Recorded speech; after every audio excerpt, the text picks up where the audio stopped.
What's up, you fucking badass fucking assassins? It's your boy BZ the Entrepreneur. Today we're gonna be looking at the GOAT, Tony Hinchcliffe, a man who really needs no introduction. Now, you guys are on this channel. You're obviously familiar with Kill Tony and the Austin comedy scene as a whole. But I think, someone who's actually in it, like myself, I think it's a big task, but I think I'm up for it to really break down just what exactly we love so much about Tony Hinchcliffe. Comedian, roaster, and host of the Kill Tony podcast, Tony Hinchcliffe. Madison Square Garden, how we feeling, huh? Wow, isn't this special? 17 years ago, I was sleeping in my car behind the Comedy Store in LA. We're doing this video and not his stand-up for a couple of reasons. Partially because if I show anything from Netflix, they're going to send the CIA to shoot me and my dog on my front lawn. And two, because this stand-up set right here, it got a lot of flack. And I think there are multiple sort of factors at play, and I think if we do a little bit more of a deep dive, we're going to find a lot more to appreciate. This is very different than where I'm used to performing, though. I'm used to nighttime with people drinking, not so many babies in the crowd, and people that are obviously only here for league. This is good to obviously sort of like break the ice and also address that the contrast, it sort of gets the audience into the mindset like, oh, this isn't going to be another, sort of like preacher or whatever that's going to come up here and, talk about family values. Like it's a subtle way to sort of, it's basically to signify, the training wheels are coming off. Just know I sleep well at night knowing who I'm voting for. Yeah. Sometimes in stand-up, you're not always telling jokes. You're saying things that the people in the crowd will agree with and then cheer you for saying, even if they don't necessarily laugh at it. When I lay down and my head hits my pillow. I didn't get that reference. That was over my head. Took the pillowcase off and there it was. My pillow, my pillow, my pillow. And damn it, I bought 4 of them. And if you use the promo code KillTony, you can also buy 4 My Pillows. Oh, okay. I wasn't keeping up with Kill Tony around that time. I didn't get that the joke was he was doing an ad read. That's classic. I mean, a lot of greats have done things like that. I mean, just look at Norm Macdonald with the Man Great. You can get promotion, like you can work paid promotion into your content. And have it not come off as sort of like forced, if you do it well. I got to see San Francisco turn into one of the most demented cities, one of the greatest downfalls I've ever seen. And I don't entirely know what he's referencing. What about California got so demented? But I know specifically San Francisco. I know I hate the San Francisco 49ers, so I'm still on board. And that is where the other candidate worked for 2 decades. And it's absolutely wild to see. And in Texas, stuff is really, really crazy. We're right there by a wide open border. Where are my proud Latinos at tonight? You guys see what I mean? It's wide open. There's so many. A wide open where the other candidate worked for 2 decades. And it's absolutely.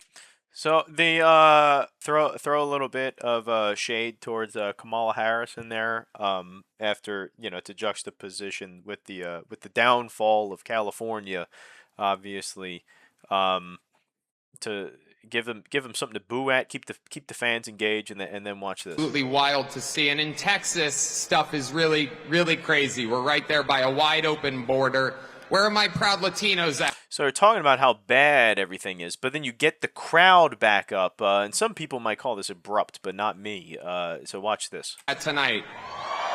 The proud Latinos cheer very loudly, and then. You guys see what I mean? It's wide open. There's so many of them. It's wide open. They made it all the way up to New York. That's a fantastic sort of Latino ICE sort of immigration joke. It's so good that you see people do it every time you go to an open mic, and they're really all chasing the king right here, who is Tony Hinchcliffe. It's absolutely incredible.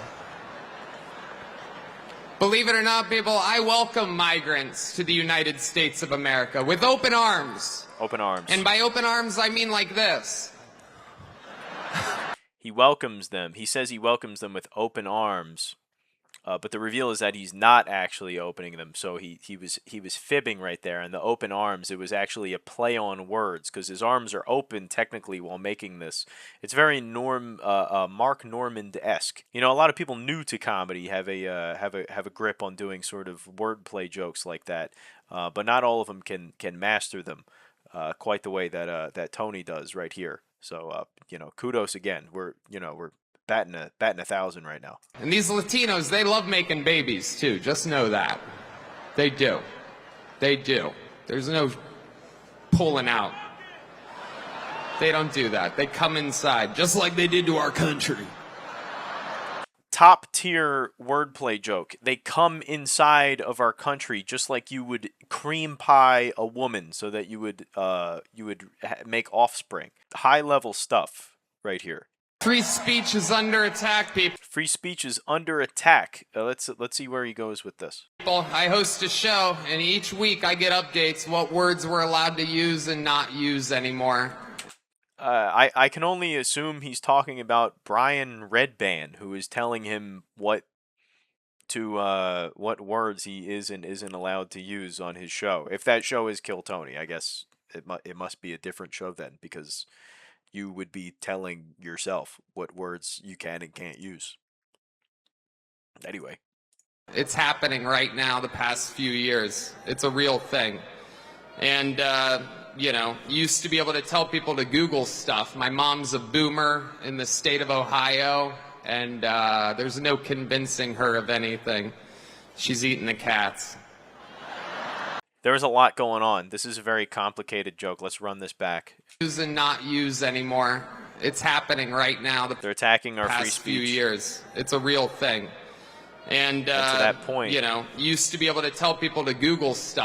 Used to be able to tell people to Google things. But you're not allowed to tell people to Google things anymore. That's under attack. Google is also under attack. My mom's a boomer in the state of Ohio. And it has affected his mother, who is in Ohio. And there's no convincing her of anything. No convincing her. She's eating the cats.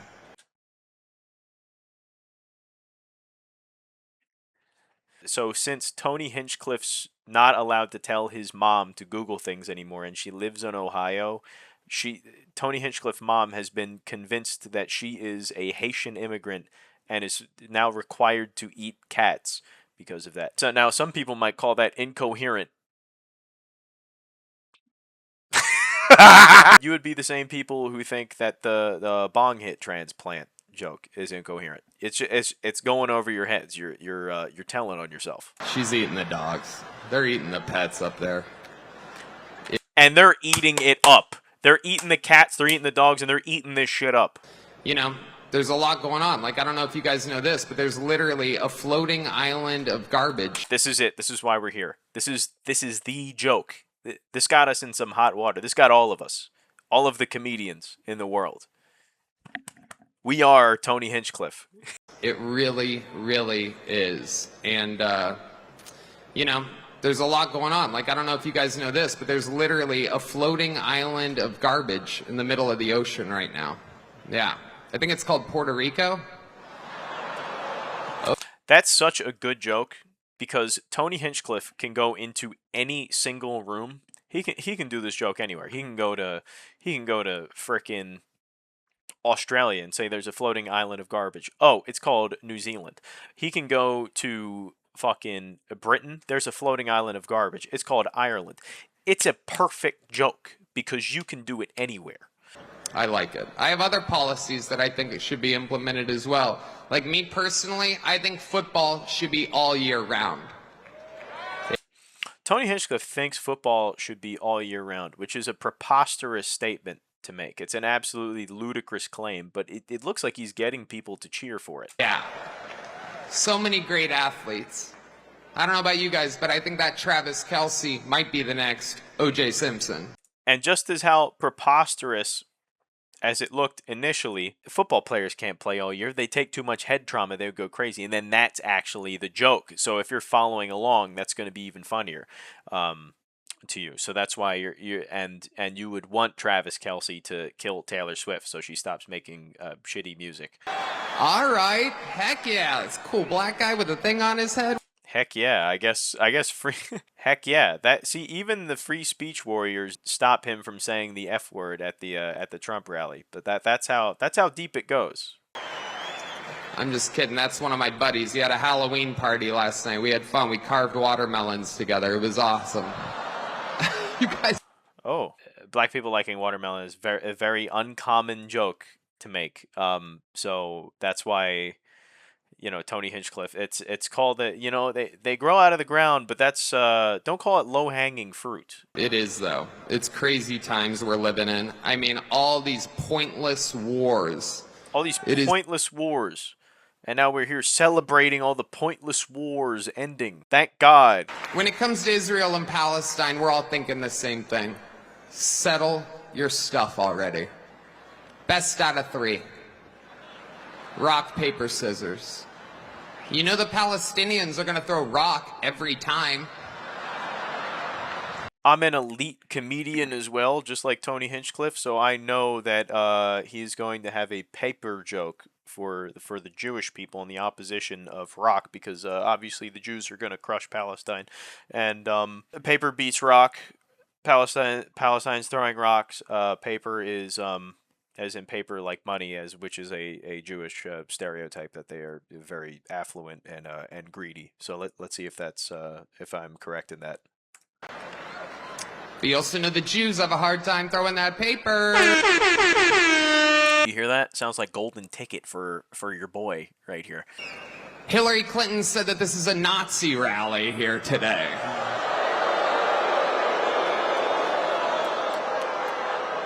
Can you believe that?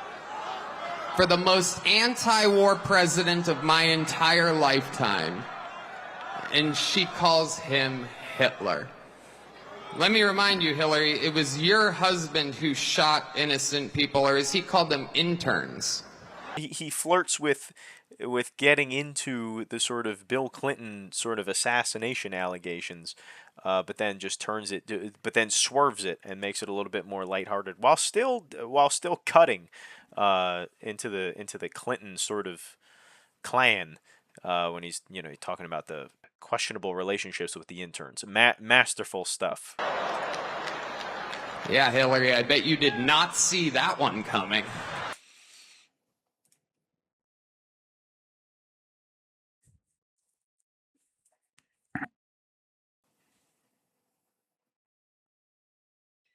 That joke is so good that my friends and I, when we were 14 years old, knew that was good when we said that all to each other.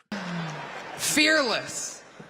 Perhaps still with an active shooter. He's talking like a guy that just had the best one-night stand of his life. Right? Like, where's my shoes at? I gotta get the hell out of here. Let me get my shoes.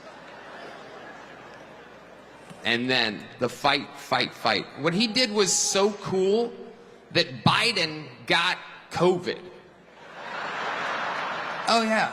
Go back. Look at the timeline. All jokes aside, I think those last 2 jokes he made were actually pretty decent. Right. Another great Austin, Texas resident, Elon Musk, will be... Oh, yes. We love him, don't we? Aged not badly at all. Largest aircraft ever. Fires it off into space and then parallel parks it back to planet Earth. Meanwhile, Kamala supporters can't parallel park their Toyota Priuses properly. I follow his lead. The world's smartest, richest man has my attention. When we talk about comedy being the truth, he said Elon Musk is the smartest man. That's not true. So it does lose points in this joke, because Elon Musk is not the smartest man. The smartest man is Tony Hinchcliffe. Except for when it comes to stock trading, then I listen to Nancy Pelosi. Mm-hmm. This crowd knows that insider trading is only done by the left and Nancy Pelosi as well. So that's another very solid joke. Let's make speech free again, make America healthy again. If you don't make speech free again, Tony Hinchcliffe is going to be forced to continue censoring himself on his own show. I love you, New York. God bless New York. God bless America. Let's make it great again. I love you. Thank you. Welcome. Phenomenal, 10 out of 10. Hall of laughs. I laughed very hard at it, and I agreed very hard at it. Donald Trump himself was actually quoted afterwards, talking about it, saying how great it was. So you have this big event at Madison Square Garden. It went on for hours. I don't even know if you were there for the whole thing. I don't know what time you got there. I was told and made aware that you had no idea about this comedian who made comments. Wow, Tony Hinchcliffe is a phenomenal comedian. He's the funniest guy of all time. The only problem I had is he said Elon Musk is the smartest guy. He's actually the smartest guy. Smart Tony, that's what we'd call him. 10 out of 10, Hall of laugh. Hope you guys are defending our freedoms, and hope you guys enjoy the video.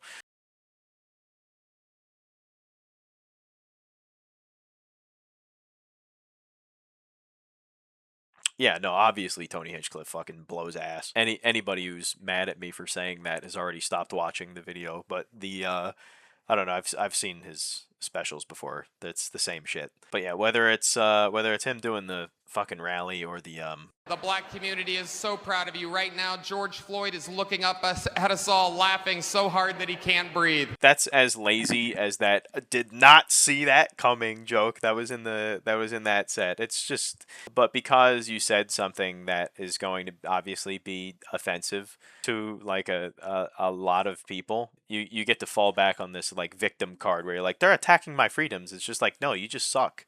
Like, that's it. Yeah, like the looking up from hell sort of joke. It's like, that's it.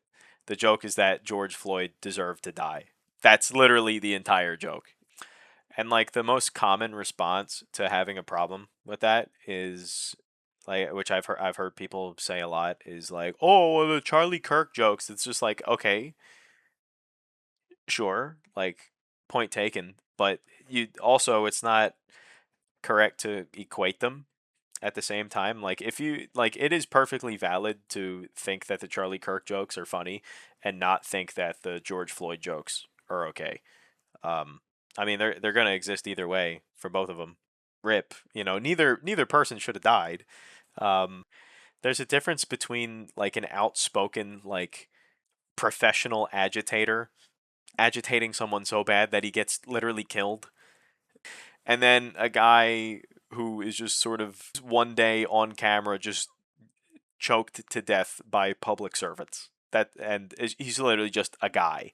Like, that, the difference is that you wouldn't have thought that about him if that didn't happen. Whereas, like, you make a living off of making people dislike you, and just like riling people up, and then someone kills you for it. It's kind of ironic. Whereas like the other one is just like, oh, here's a guy who got murdered by the police. Isn't that funny? It's like, not really, man. Not. I get it. There's like shock value and everything. So it's like, can you make jokes about things that are like not funny like that? Absolutely. But like, it's also not the same thing. And if you are going to make jokes about shitty, bad things that happened, ideally they're a little bit better than just like the sort of like can't breathe LOL watermelon sort of shit that Tony Hinchcliffe does. But whatever, he's got the whole echo chamber of Texas to fall back on, so he'll be okay. The thing that would be equivalent right now of like laughing at the Charlie Kirk jokes would be if like Hassan Piker got shot and then everybody laughed at him. That would be kind of let me cut myself off. But yeah, anyway. All right.